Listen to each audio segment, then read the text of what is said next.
Okay. O guys, naglakay na kami ng pasak. Kay pagkatapos lagyan na nito ng nylon.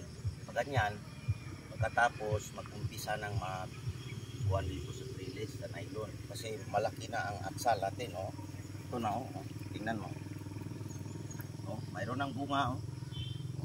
Tanggalin ito. Itong primerong bunga sa first Y, tinatanggal natin. Oh. Bakit tinatanggal ito? Kasi para maglaki ang kanyang sanga. Itong sanga, para mag-concentrate ito, pag ganyan. Kung pabubungahin mo ito, itong first Y, so mabagal ang kanyang pag-develop kasi mag-concentrate siya sa bunga. So ngayon, tanggalin natin ang first Y. Ngayon, first na tayo lagay ng pasak. Ibigyan ka na ng mga pasak. Ito na. Tapos, lagyan na ito ng nylon. Nylon. 100. Numero 100.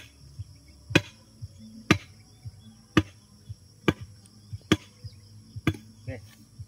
Na. Ito. 5 puno. 1, 2, 3, 4, 5. Ito. Kinapang? Dito na ilagay. Okay na. Duwat.